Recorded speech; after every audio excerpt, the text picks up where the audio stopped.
Meditation by S.S. Cohen. Meditation means many things to many individuals and ranges from quiet brooding on a concept or an ideal to the beatitude of the highest spiritual contemplation. But in the sadhana propounded by the Maharshi, it strictly means whatever the method, they attempt to still the thinking faculty, the perpetually surging waves of the mind, in order that the calm ocean of pure awareness from which they rise and on which they move may be experienced. To beginners, this mind control appears to be a formidable feat, yet the Master encourages them to go ahead and practice, at all events, to make a beginning. He constantly dints into us the inspiring notion that we are already self-realized and that, if we are not aware of it, the obstruction to that awareness should be removed by investigation, vichara, which is as logical as it is simple. To hear it direct from him, this self-knowledge, rather the way to self-knowledge, is the easiest thing there is, Atma-vidya. But judging from the questions constantly asked of him and later of his disciples, there appears to be the need for much spade work before its central idea takes a firm hold on the seeker. The Master's obvious meaning seems to be that, even apart from the psychological efficacy of the vichara proper, preoccupying the mind with a single theme to the exclusion of all others, if doggedly practiced, will not fail to produce beneficial results. It will tend to reduce the oscillations of the thinking processes and thus render the mind amenable to concentration on the supremely important work which is to follow, which by itself is a splendid achievement. Finding the answer to the query, "Who am I?" is not the immediate burden of the practice in the beginning. Stability and fixity of the restless, mercurial mind is the first aim, and this can be achieved by constant practice and by frequently pulling oneself back to the subject of meditation whenever the mind strays away. When the mind has attained an appreciable degree of concentration, which means of depth, it will be time to think of the answer.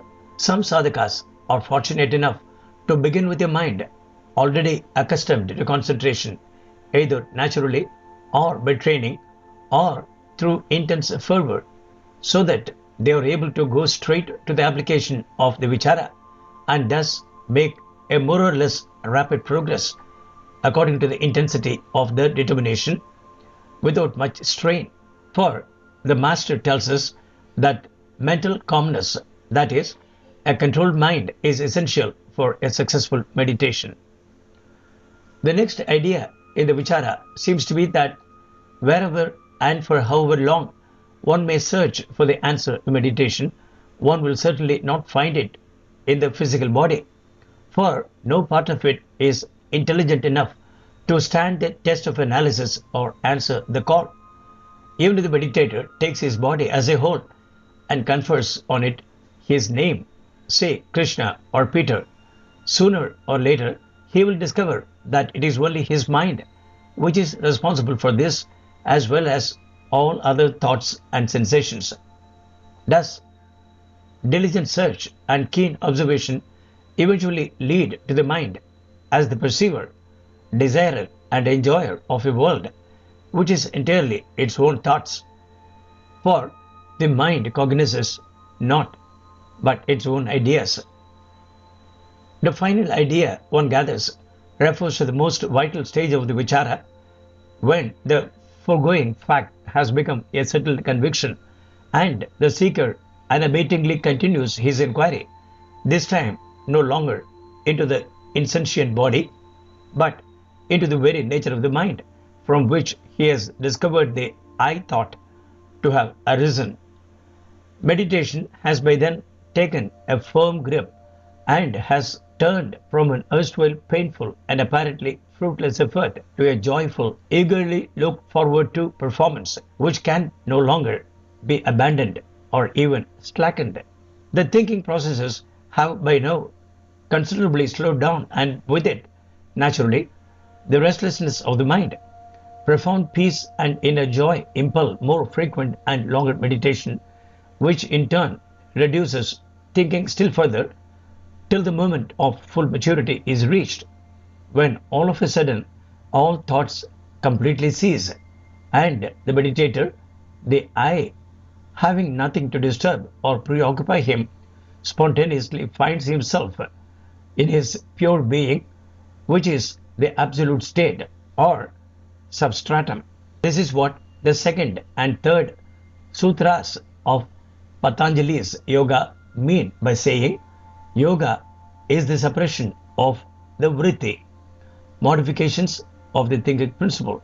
Then the seer abides in himself. And what is it that self in actual experience? Sri Bhagavan tells us that it is the light which ever shines in the cave of the heart as the flame of the consciousness. I, the eternal and blissful Sat Chit Ananda. This is the answer to the vichara and its fulfillment. The I, which has carried out a determined and protracted search into its own nature, has at long last found itself to be not other than the pure mind, the immaculate being, which is eternally wrapped in blissful stillness. This is Turiya, the fourth state, or Samadhi. There remains nothing more for one to achieve but to consolidate this state into the permanent experience of Sahaja Nirvikalpa, which is the great liberation.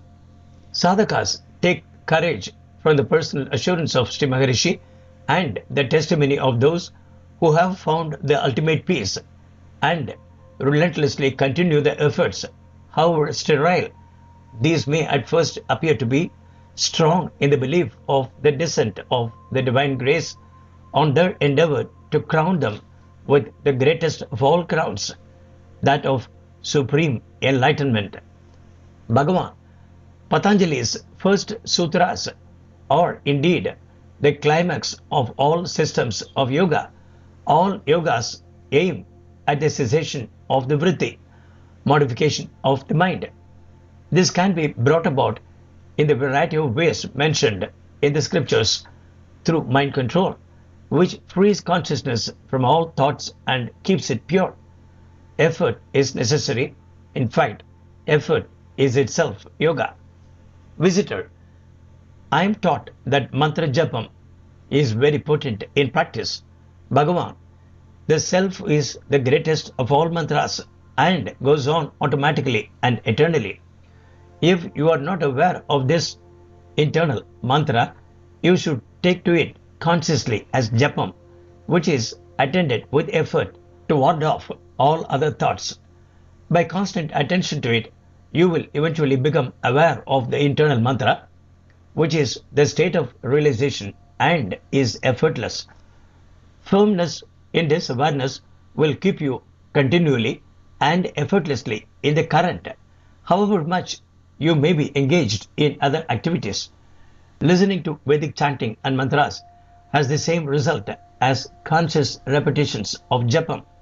Its rhythm is the japam.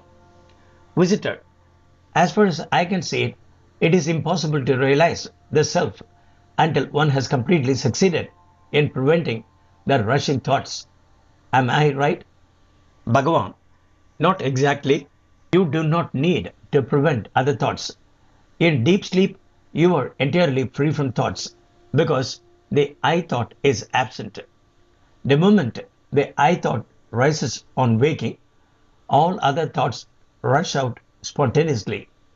The wisest thing for one to do is therefore to catch hold of this leading thought, the I thought, and dissect it, who and what it is, giving thereby no chance to other thoughts to distract one. There lies the true value of the vichara and its efficacy in mind control. Sourced from Guru Ramana, Chapter 11, Meditation.